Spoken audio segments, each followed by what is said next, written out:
नमस्कार। The India plus news के evening bulletin में स्वागत है। सानवी बुलेटिन में हम देश दुनिया की उन तमाम खबरों की चर्चा करेंगे जो हमसे और आपसे ताल्लुक रखती है। सबसे पहले हम बात करेंगे कोरोना वायरस की ताजा आंकड़े क्या हैं और देश भर में क्या स्थिति बनी हुई है, और भारत और विश्व में किस तरीके की कोरोना को लेकर के जो भारत की क्या स्थिति बनी हुई है, हम उसकी भी तुलना करेंगे। उसके बाद हम बात करेंगे, आज प्रधानमंत्री ने राष्ट्रपति से मुलाकात की है, इस मुलाकात के क्या मायने हैं, और इसके बाद हम लोग बात करेंगे कि हमारी चीन और भारत की जो लेह लद्दाख की जो सीमा है, उसपे हमारी सेना की क्या तैयारी है। इसके बाद हम बात करेंगे कानपुर की जो एनकाउंटर हुई है, उसमें विकास दुबे की किस तरह से तैयारी थी, किसने उस तक जानकारी पहुंचाई थी। हम ये तमाम बातें आप तक रखेंगे और हम आप बात करेंगे, बिहार भी लेकर चलेंगे, जहां पे हम आपको बताएंगे कि आखिर ये ट्रांसफर पोस्टिंग घोटाला क्या है और नीतीश कुमार के लिए क्या एक नई परेशानी का सबब बन गया है। इसके बाद हम बात करेंगे सुशांत सिंह राजपूत की, उनकी जो आखिरी आखिरी फिल्म है दिल बेचारा, उसके बारे में हम लोग आपको जानकारी बताएंगे और हम बताएंगे कि कल सावन की शुरुआत हो रही है, उसके बारे में भी हम आपको इस बुलेटिन में जानकारी बताएंगे। तो सबसे पहले शुरुआत करते हैं कोरोना वायरस को लेकर के। कोरोना वायरस के बारे में हम आपको बताएं कि जो आज का जो आंकड़ा है, वो अब जो है हम करीब 7 लाख के करीब जो है वो कोरोना के जो मामले बढ़कर जो है हम 7 लाख की तरफ बढ़ते जा रहे हैं। जो अभी जो आंकड़ा है, वो तो जो ताजा आंकड़ा है, उसके मुताबिक जो कुल संक्रमित मरीजों की संख्या जो है वो 6,73,165 तक पहुंच गया है, जिसमें 4,09,083 लोग ठीक हो चुके हैं, और जिसमें अभी तक जो कुल जो मृत्यु है इस कोरोना की वजह से पूरे देश भर में, वो करीब 19,268 है, माने करीब 20,000 के आसपास जो है वो मरने वालों की संख्या है इस कोरोना की वजह से। हम आपको बताते चलें कि जिस रफ्तार से कोरोना का वायरस बढ़ता जा रहा है, लगभग पहले नंबर पे पूरे विश्व भर की बात करें तो अमेरिका है, दूसरे नंबर पे ब्राजील है, और तीसरे नंबर पे जो अभी तक जानकारी आ रही है, हम थोड़े से ही आंकड़ों से सिर्फ रूस से पीछे हैं, लेकिन अभी तक अगर जब डाटा अपडेट आएगा तो हो सकता है कि पूरे विश्व भर में हम तो रूस को पीछे छोड़ दें वायरस के मसले में, और पूरे विश्व में भारत जो है वो तीसरे पोजीशन पे पहुंच जाएगा, जहां कोरोना के मामले सबसे ज्यादा होंगे विश्व भर में। तो भारत तीसरे पोजीशन पे पहुंच जाएगा। हम आपको बताएं कि किस तरीके का जो है पूरा मसला जो है वो रहा है, और हम आपको बताएं कि पूरे दिल्ली की बात करें हम आपको, तो वहां भी जो है आंकड़ा 1 लाख के ऊपर पहुंच गया है। और पूरे 24 घंटे की बात करें, पूरे देश भर की बात करें, तो पूरे देश भर में पिछले 24 घंटे में 24,850 नए मामले दर्ज किए गए हैं, जो अपने आप में एक रिकॉर्ड है। और आपको मैं बताते चलूं कि इस 24 घंटे के दौरान जो इस संक्रमित बीमारी से जो लोगों की मौत आई हुई है, वो 613 है, जो अभी तक का सबसे बड़ा आंकड़ा है। किसी एक दिन में सबसे ज्यादा संक्रमित मरीजों की मौत कोरोना की वजह से हुई है। और हम आपको बता दें कि मृतकों की संख्या जो बढ़कर के जो है वो 19,268 हो गई है। वहीं रिकवरी की रेट की बात करें, पूरे देश भर के रिकवरी रेट की बात करें, तो एक संतोषजनक बात यह है कि रिकवरी रेट में लगातार सुधार हो रहा है, और अभी जो आंकड़े आए हैं वो 60.77% जो है वो रिकवरी रेट का आंकड़ा पहुंच गया है। तो ये बात जो है वो कोरोना को लेकर के पूरे देश में स्थिति बनी हुई है। आप देखेंगे कि जो आंकड़े बढ़ते जा रहे हैं, असम है, असम में जो है कुछ इलाकों में कोरोना के मामले आए हैं, वहां भी जो है लॉकडाउन बढ़ा दिया गया है एहतियात के तौर पे। झारखंड में लॉकडाउन को बढ़ा दिया गया है। और पूरे देश की बात करें तो पहले नंबर पर जो है अभी कोरोना की जो स्थिति बनी हुई है, उस पर नंबर 1 पे जो है वो आपका मुंबई बना हुआ है। और जो सबसे ज्यादा दिल्ली है, तमिलनाडु है, ये कुछ राज्य हैं, यूपी है, जहां सबसे ज्यादा कोरोना के मरीज अभी जो है सबसे ज्यादा कोरोना के संक्रमित मरीज हो रहे हैं। और इसमें एक अच्छी बात ये है कि आज जो आयुष मंत्री हैं श्रीपद नायक, उन्होंने एक बात कही है। उन्होंने एक बात ये कही है कि 3 महीने में जो है वो कोरोना की दवा जो है बाजार में उपलब्ध हो जाएगी। उन्होंने क्या कहा वो हम आपको विस्तार से जानकारी बताते हैं। श्रीपद नायक ने कहा कि कोरोना की दवा पर शोध जारी है। श्रीपद नायक ने 6 से 7 सप्ताह में शोध पूरा हो जाएगा और हम जल्द कोरोना को हराने में सफल होंगे। ये बात जो है श्रीपद नायक ने कही है, ये आयुष मंत्री हैं देश के। और श्रीपद नायक ने एक बात और कही है कि 4-5 अलग अलग फॉर्मूलों पे शोध जारी है, इन्हीं पर ट्रायल शुरू है, जब फॉर्मूले हमारे सामने आए तो मंत्रालय उनकी स्क्रूटनी की। हमें उम्मीद है कि 3 माह में, मतलब अक्टूबर, अभी जो हमारा चल रहा है वो जुलाई, अगस्त, सितंबर, तो वो सितंबर की बात कह रहे हैं कि कोरोना की दवा सामने आ जाएगी। और इस 3 महीने में से 1 माह शोध में गुजर चुका है, अब अंतिम चरण पर काम चल रहा है। ये बात जो है उन्होंने एक बात की है। उन्होंने एक बात और ये कही है कि कोरोना के काढ़े की उपलब्धता के को लेकर के उन्होंने बात की है। तो उन्होंने कहा कि सभी काढ़ा उत्पादक कंपनियों से उत्पादन बढ़ाने के लिए ये बात उन्होंने कही है। तो ये एक अच्छी बात ये है कि कोरोना को लेकर के जो लगातार रिसर्च देश भर में हो रहे हैं और उस रिसर्च को लेकर के अब सकारात्मक परिणाम आने शुरू हो गए। हमने आपको बताया था कि कैडिला, भारत बायोटेक, आईसीएमआर की जो संयुक्त उपक्रम है, ये दोनों स्वदेशी है जिनके ह्यूमन ट्रायल की इजाजत दी जा चुकी है। इसके अलावा जो हमारे जो आयुष मंत्री हैं, उन्होंने कहा है कि 3-4 अलग अलग फॉर्मूले पे भी बातचीत चल रही है, जिसका जो है जल्द ही जो है परिणाम, सकारात्मक परिणाम सामने आएगा और अगले 3 महीने में कोरोना को हराने में जो है हम लोग सफल हो पाएंगे। इस बीच हम बात करते हैं कि भारत चीन की तरफ बढ़ते हैं। अब आपको मालूम है कि भारत चीन में के रिश्ते जो है बहुत अच्छे नहीं हैं और दोनों देश की जो सेनाएं हैं वो लगातार जो है वो सीमा पर बनी हुई है, लेह लद्दाख की सीमा पर बनी हुई है वहां पे, और बातचीत का भी दौर जारी है। लेकिन प्रधानमंत्री ने लेह का दौरा किया था और वहां पे 11,000 फीट की ऊंचाई से उन्होंने सेना को संबोधित किया था और देश को एक तरीके से भरोसा दिलाया था कि सरकार जो है हर हर वो सक्षम कोशिश कर रही है ताकि जो है भारत की संप्रभुता,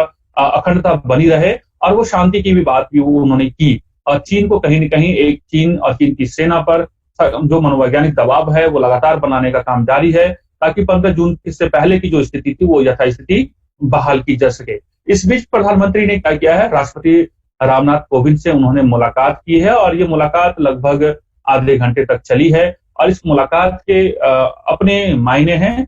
दरअसल मैं आपको बताऊं कि आज जो है दोनों नेताओं के बीच राष्ट्रीय और अंतर्राष्ट्रीय महत्व के कई सारे मुद्दे पर बातचीत भी है और राजभवन की तरफ से जो जानकारी दी गई है, राष्ट्रपति भवन की तरफ से, उन्होंने एक जानकारी में कहा कि जो प्रधानमंत्री मोदी का मुलाकात और राष्ट्रपति कोविंद के साथ मुलाकात जो है वो राष्ट्रीय और अंतर्राष्ट्रीय महत्व के मुद्दों से जुड़ी हुई जानकारी थी। दरअसल यह बैठक ऐसे समय में हुई है, इस प्रयास का मतलब ये भी निकाला जा रहा है कि प्रधानमंत्री ने जो देश की अभी स्थिति है, जो आंतरिक स्थिति है और जो बॉर्डर पे चाइना के साथ जो हालात हैं, उस तमाम तथ्यों की जानकारी जो है वो राष्ट्रपति से उन्होंने साझा किया होगा और किस तरह की रणनीति है, क्या देश के हालात हैं, उन तमाम चीजों को लेकर के उन्होंने राष्ट्रपति को अवगत कराया होगा। अब बढ़ते हैं अगली खबर की तरफ। हम इधर प्रधानमंत्री तो जो जब से उन्होंने वो सेना से मिलकर आए हैं, सेना का हौसला बुलंद है और इधर सेना ने भी जो है लद्दाख में हिंद के वायु वीरों ने हुंकार भरी है और सुखोई 30 और अपाचे की गर्जना से एक तरीके से चीन को चेतावनी देने की कोशिश की है कि वो हिमाकत न करे और अगर वो हिमाकत अगर वो चीन की सेना करती है तो भारतीय सेना उसका मुंह तोड़ जवाब देगी। और इसी अभियान के तहत चीन की हर साजिश को नाकाम करने के लिए वायुसेना ने आज लद्दाख में अपनी ताकत दिखाई। अग्रिम एयरबेस के पास एयर ऑपरेशन में सुखोई 30 MKI और MiG-29 लड़ाकू विमान, अपाचे हेलीकॉप्टर ने उड़ान भरी है। वायुसेना का कहना है कि एयरबेस पर तैनात हर हवाई योद्धा किसी भी तरह की चुनौतियों का सामना करने में सक्षम है। उनका जोश हमेशा हाई है। गलवान के बाद अंडमान में भारत की बड़ी तैयारी है। हिंद महासागर में भारत ने चीन के खिलाफ चौकसी बढ़ा दी है। PLA पर नजर रखने के लिए P-8I एयरक्राफ्ट तैनात किए गए हैं और आपको मैं बता दूं कि कल ही थल सेना ने लद्दाख में एक डिवीजन और बढ़ाने का फैसला लिया था। तो ये जो है आप देखेंगे कि किस तरीके की तैयारी जो है भारतीय सेना की हो रही है, उसकी जो है जानकारी पल पल हम आपको देते रहते हैं। अब बढ़ते हैं अगली खबर की तरफ और बढ़ते हैं उत्तर प्रदेश की तरफ बढ़ते हैं। अब उत्तर प्रदेश में सियासी पारा के जो है अपने आप में जो है सियासत के साथ साथ जो है वो बिल्कुल भी सरकार को जो है विपक्ष घेरने की कोशिश कर रहा है और एक तरीके से किस तरीके से जो यूपी में जो नरसंहार तो नहीं कह सकते, लेकिन जिस तरीके से ये एनकाउंटर, एक तरफा एनकाउंटर हुआ है, उसको लेकर के योगी सरकार पे जो है सवालिया निशान उठने शुरू हो गए हैं और विपक्ष उन पर लगातार आरोप लगाता रहा है। इस बीच जो विकास दुबे है उसका एक साथी जो है वो गिरफ्तार हुआ है, दयाशंकर उसका साथी है और उसने एक बात जो है वो खुलासा किया है, जो इस बात को लेकर के हम लगातार कहते रहे हैं कि कहीं न कहीं कोई एक मुखबिर पुलिस का रहा होगा, तभी जो है इतनी बड़ी तैयारी के साथ विकास दुबे 8 पुलिसकर्मी को शहीद करने में सफल हो पाया और जो 7 पुलिसकर्मी जो हैं वो घायल हो गए गंभीर तौर पे। दरअसल जो विकास दुबे का एक जो साथी है दयाशंकर अग्निहोत्री, उन्हें जो है मुठभेड़ के बाद यूपी पुलिस ने गिरफ्तार किया है। पुलिस की ओर से जारी अन्य अभियुक्तों की सूची में दयाशंकर अग्निहोत्री का भी नाम था और ये इस पर 25,000 का जो है इनाम भी रखा गया था। प्राप्त जो जानकारी है उसमें अग्निहोत्री ने बताया कि विकास दुबे के पास पुलिस थाने से ही फोन आया था। उसके बाद उसने करीब 25 से 30 लोगों को फोन किया। विकास ने पुलिसकर्मियों के ऊपर फायरिंग की। एनकाउंटर में के समय वो ये कह रहा है कि जो उसका जो दोस्त है विकास दुबे का, जिसको गिरफ्तार किया गया है, उनका ये कहना है कि मैं घर के अंदर बंद था, इसलिए मैंने कुछ भी नहीं देखा। दरअसल कानपुर के चौबेपुर एनकाउंटर में 8 पुलिसकर्मियों की हत्या हो गई थी, जिसका आरोपी जो है विकास दुबे है। अभी पुलिस के हाथ कुछ भी नहीं लगा है। पुलिस जो है लगातार छापेमारी कर रही है और एक के बाद आप देखें कि बहुत कई सारे जो है फोन को सर्विलांस पे लगाया गया है और थाने के हर पुलिसकर्मी की मुखबरी के शक में जो है जांच हो रही है और इसी मुखबरी के आरोप में जो चौबेपुर थाना का जो इंचार्ज है विनय तिवारी, उसे जो है निलंबित कर दिया गया है। उस पर आरोप है कि उसने ही जो है विकास दुबे है उसको उन्होंने सूचना दी और मुठभेड़ के समय में उन पर यह आरोप है कि वो मुठभेड़ से के समय जो है भाग गए थे। वहां पे उन्होंने अपने पुलिसकर्मियों का सहयोग देने की बजाय वो भाग खड़े हुए थे। ऐसी जो है जानकारी जो है वो निकल करके आ रही है और प्रशासन हर तरह का वो सख्ती बरत रही है विकास दुबे को पकड़ने के लिए, जो प्रशासन की तरफ से किया जाना चाहिए, लेकिन अभी तक उन्हें कामयाबी नहीं मिली है। अब बढ़ते हैं अगली खबर की तरफ, महाराष्ट्र की तरफ बढ़ते हैं। आपको मैं बताऊं कि पूरा मानसून जो है वो देश में जो है मानसून का समय चल रहा है और मानसून की वजह से न सिर्फ आपकी दिल्ली में भी आपने देखा कि हल्की बूंदाबांदी हुई थी, बिहार के और दूसरे राज्यों में बारिश हो रही है, लेकिन महाराष्ट्र में लगातार तीसरे दिन भी मूसलाधार बारिश है और इस बारिश की वजह से जो है कई इलाकों में पानी भर गया है।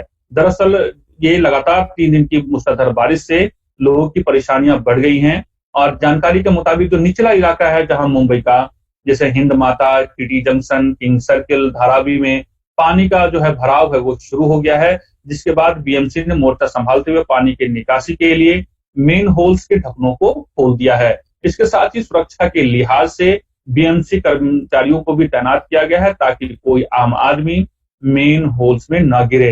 हालांकि भारतीय मौसम विभाग ने मुंबईकरों और आसपास के लोगों को चेतावनी दी है कि अगले 4 दिन तक सावधान रहने के लिए कहा है और अगली चेतावनी में विभाग ने मुंबई, पालघर, रायगढ़, कोंकण में भारी बारिश की जो है उन्होंने एक तरीके से संभावनाएं जता दी है और साथ ही ये कहा है कि समुद्र में टाइड जो है वो हाई टाइड जो होता है वो उसके उठने की संभावना है, तो कोई भी जो है सभी एहतियाती कदम उठाने के लिए वो मौसम विभाग की तरफ से अलर्ट जारी किया गया है। अब मुंबई की से बात करते हैं, बिहार की तरफ बढ़ते हैं और बिहार में क्योंकि आपको मालूम है कि अक्टूबर नवंबर में चुनाव होने हैं विधानसभा के और वहां पे राजनीतिक पारा जो है वो बिल्कुल पूरा जो है उफान पर है। आपको बताएं कि अभी नीतीश कुमार के लिए एक नई मुश्किल पैदा हो गई है और नीतीश कुमार सरकार पर, बिहार सरकार पर एक तबादला घोटाले का आरोप लगा है और ये नीतीश कुमार के लिए बिल्कुल जो है वो गले की फांस बनती जा रही है। दरअसल हम आपको पूरी जानकारी बताते हैं कि बिहार में तबादला अपने आप में एक उद्योग है और जो मुख्यमंत्री नीतीश कुमार के कार्यकाल में उनके भ्रष्टाचार पर तमाम अंकुश लगाने की कवायद के बाद भी ऐसा आरोप विपक्षी तरफ से लगता रहा है कि वो लगातार फलता फूलता रहा है। और ताजा उदाहरण जो है वो बिहार राजस्व और भूमि सुधार विभाग में 400 अधिकारियों का तबादला भ्रष्टाचार और अनियमितता की शिकायत पर रोक दिया गया है। बिहार के मुख्य सचिव दीपक कुमार के अनुसार इस तबादलों में बिहार कार्यपालिका नियमावली के नियमों का उल्लंघन प्रतीत होता है, लिहाजा इन तबादलों की संचिका में मुख्यमंत्री के पास समीक्षा के लिए भेजा जा रहा है। वहीं विभाग के अधिकारियों का मानना है कि इस सूची में कई गलतियां और खामियां हैं, जैसे कई ऐसे अधिकारियों का तबादला कर दिया गया जिन्होंने अपने जगह पर 3 साल का समय साल भी पूरा नहीं किया था। इसके अलावा जिन अधिकारियों का तबादला 27 जून को किया गया था, 3 दिन बाद उसी सूची को 8 सीओ अधिकारियों का तबादला रद्द कर दिया गया। इस विभाग के मंत्री भाजपा के वरिष्ठ नेता राम नारायण मंडल हैं और ऐसा कहा जा रहा है कि सब कुछ उनके निर्देश और देखरेख में हुआ है, क्योंकि विभाग के प्रधान सचिव विवेक सिंह की एक कड़क और ईमानदार अधिकारी की छवि है। वहीं चुनाव के आखिरी मौके पर इस विवाद से विपक्ष को बैठे बिठाए एक मुद्दा मिल गया है और तेजस्वी यादव जो आरजेडी के नेता हैं, उन्होंने कहा है कि 15 वर्ष में नीतीश कुमार जी ने और बिहार ने और बीजेपी ने बिहार में एक सुई का भी कारखाना नहीं लगाया, कोई इंडस्ट्री नहीं है, लेकिन हाँ तबादला उद्योग जरूर लगाया है। और जो तेजस्वी यादव हैं, उन्होंने नीतीश कुमार को और बिहार सरकार को घेरने की कोशिश की है। अब बढ़ते हैं दिल्ली की तरफ, चलते हैं। दिल्ली में लगातार कोरोना का जो है संक्रमण है, आप देख रहे हैं कि 1 लाख को क्रॉस कर चुका है।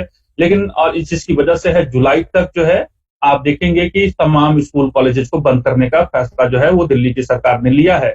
लेकिन बच्चों और पेरेंट्स जो है वो परेशान ना हो, बच्चे और माता पिता परेशान ना हो और उनकी पढ़ाई सुचारू रूप से जारी रहे, इसके लिए जो है दिल्ली सरकार ने लगातार कोशिश करती रही है। और जो इसके जो मंत्री, शिक्षा मंत्री है, वो मनोज सिसोदिया है और दिल्ली के वो डिप्टी सीएम भी हैं। उन्होंने दरअसल दिल्ली सरकार ने एक लीड पोर्टल लॉन्च किया है और इस लॉन्च जो है इस पोर्टल में पहली से लेकर के 12वीं कक्षा तक की 10,000 से ज्यादा जो है शिक्षण सामग्री जो है वो इसमें उपलब्ध कराई गई है। दिल्ली के डिप्टी सीएम मनीष सिसोदिया ने दिल्ली सरकार का एक लीड पोर्टल लॉन्च किया। इसमें पहली से 12वीं कक्षा तक के स्टूडेंट्स के लगभग 10,000 से ज्यादा कोर्स मटेरियल और शिक्षण सामग्री उपलब्ध होंगी। लीड यानी learning through e resource made accessible for Delhi के माध्यम से स्टूडेंटों को सीबीएसई तथा एनसीईआरटी के साथ ही दिल्ली सरकार के पाठ्यक्रम की उपयोगी सामग्री मिलेगी। इसमें digital QR coded text book, learning outcome और व्याख्यात्मक वीडियो, अभ्यास प्रश्न, मूल्यांकन इत्यादि सभी शामिल होंगे। ये एक अच्छी खबर है तमाम वैसे बच्चों के लिए जिनके पास लगातार जो है वो जो पढ़ाई है उसको लेकर चुनौतियां जो है उनके सामने लगातार आ रही थी। अब बढ़ते हैं अगली हमारी जो खबर है वो सुशांत सिंह राजपूत से जुड़ी हुई खबर है। और हम आपको बताएं कि जितने भी सुशांत सिंह राजपूत के जो फैन हैं उनके लिए अच्छी बात यह है कि उनकी जो फिल्म है, जो अंतिम फिल्म जो है उनके देहांत के बाद, उनके सुसाइड के बाद जो पहली फिल्म जो रिलीज होगी वो है दिल बेचारा। और उस दिल बेचारा फिल्म को लेकर के बड़ी बेसब्री से इंतजार किया जा रहा है। दरअसल एक्टर सुशांत सिंह राजपूत के सुसाइड की खबर से हर किसी को सदमा लगा है और बीते कई दिनों से उनके फैंस सोशल मीडिया पर उनके लिए न्याय की मांग करते रहे हैं। अब उनकी फिल्म जो है वो दिल बेचारा जो है आने वाली है और उनके अपोजिट संजना सांघी को कास्ट किया गया था। और ऐसी जानकारी मिल रही है कि अगले महीने मतलब अगस्त की 24 तारीख को ये फिल्म रिलीज की जाएगी और इस फिल्म को ओटीटी प्लेटफॉर्म पर रिलीज किया जाएगा और इसके लिए सब्सक्रिप्शन की जरूरत नहीं है। ये उनके प्रशंसकों को ध्यान में रखते हुए फ्री ऑफ कॉस्ट जो है वो आप ये फिल्म देख सकते हैं। दरअसल 6 जुलाई को मतलब कि कल जो है इस फिल्म की ट्रेलर रिलीज होगी, तो ये उनके तमाम प्रशंसकों के लिए एक अच्छी खबर है। अब बढ़ते हैं अगली खबर की तरफ जो हमारे आज के बुलेटिन की अंतिम खबर है। और हम बताएं कि हम आपको बताते चलें कि जो भोले के भक्त हैं, जो तमाम जो शिव की आराधना करते हैं, जो सावन का महीना जो बहुत ही खास महीना होता है, बहुत ही ऐसे जो लोग जो हिंदू धर्म को मानने वाले लोग हैं उनके लिए पूरे 1 महीने का जो महीना होता है वो शिव आराधना के लिए होता है। उनके लिए बहुत लंबे समय से वो इंतजार कर रहे हैं। और आपको मैं बताऊं कि कल जो है सोमवार है और कल पहला सोमवार है और कल से जो है सावन का महीना शुरू हो जाएगा। मानसून की पहली बारिश के साथ ही सावन के महीने की शुरुआत हो जाती है। इस साल सावन का महीना 6 जुलाई से शुरू हो रहा है, मतलब कल जो है वो पहला सोमवार ही है। सावन का यह महीना 3 अगस्त को खत्म होगा। बता दें कि इस साल सावन या फिर श्रावण मास में 5 सोमवार हैं। सावन महीने का अंत तीज या फिर रक्षा बंधन जैसे त्योहारों के साथ होता है। यह सभी त्योहार पंजाब, हरियाणा, हिमाचल प्रदेश, राजस्थान, उत्तराखंड, उत्तर प्रदेश, बिहार, झारखंड, मध्य प्रदेश और छत्तीस जैसे राज्यों में धूमधाम से मनाया जाता है। हम आपको बता दें कि कोरोना की वजह से जो झारखंड में जो श्रावण मेला होता है उसे स्थगित कर दिया गया है। हालांकि जो बाबा जो बैद्यनाथ हैं देवघर में, उनके जो है ऑनलाइन दर्शन की बात, ऑनलाइन रजिस्ट्रेशन की बात हाईकोर्ट ने कही है। और लेकिन आपको बता दें कि ऐसे तमाम जो भक्त हैं जो मंदिर में जाकर के बड़ी संख्या में उन्हें जो है गंगा जल, दूध, फूल, माला और बेलपत्र समर्पित करते हैं, इस बार शायद उस तरह का जो भीड़ भाड़ जो है आपको शिव मंदिरों में देखने को न मिले, क्योंकि कोरोना की वजह से तमाम तरह के एहतियाती कदम उठाए जा रहे हैं और सोशल डिस्टेंसिंग की वजह से इस तरह के जो मेले का आयोजन इस बार शायद ना हो पाए जिस तरीके से सरकार ने निर्देश दिए हैं। और आपको बताएं कि हरिद्वार में बहुत सारे जो यूपी यूपी के लोग, हरियाणा और उत्तराखंड के लोग हरिद्वार जाकर के जो है गंगा जल लेते हैं और अलग अलग मंदिरों में, अपने स्थानीय मंदिरों में जो जल समर्पित करते हैं। तो उसका भी जो है इस बार वो यात्रा रद्द कर दी गई है। तीनों राज्यों की सरकारों ने जो है इस बार आप जो यात्रा है रद्द कर दी है, और इसकी वजह से आप जो है हरिद्वार जा करके जो है गंगा जल वहां से आप जो अपने कलश में लेते हैं और उसके बाद आप कांवड़ उठाते हैं, वो इस बार जो है वो रोक लगा दिया गया है। और इवन जो लोग सावन के महीने में जल समर्पित करना चाहते हैं, उनके लिए सिर्फ वो उत्तराखंड के ही वासियों के लिए ये व्यवस्था की गई है कि वो कुछ लोग हरिद्वार जाकर के जो है वो हरिद्वार से जाकर के जो है वो गंगा जल ले सकते हैं। वो सिर्फ उत्तराखंड के लोगों के लिए भी है, लेकिन उसके लिए भी तमाम तरह के नियम, कायदे, कानून जो है वो बनाए गए हैं। हम आपको बता दें कि इस बार जो सोमवार शुरू हो रहा है वो तारीख कौन कौन सी है। तो पहली जो है सोमवार वो कल है, 6 जुलाई को है। उसके बाद 13 जुलाई, 20 जुलाई, 27 जुलाई को चौथा सोमवार होगा, और 3 अगस्त को 5वां सोमवार होगा, और वो आखिरी सोमवार होगा। तो ये हमारे बुलेटिन की ये आखिरी खबर थी, और हमने जो है वो तमाम जानकारी आपको इस बुलेटिन में समेटने की कोशिश की है जो आपसे वो ताल्लुक रखती है। तो इंडिया प्लस के इस शांत बुलेटिन में बस इतना ही।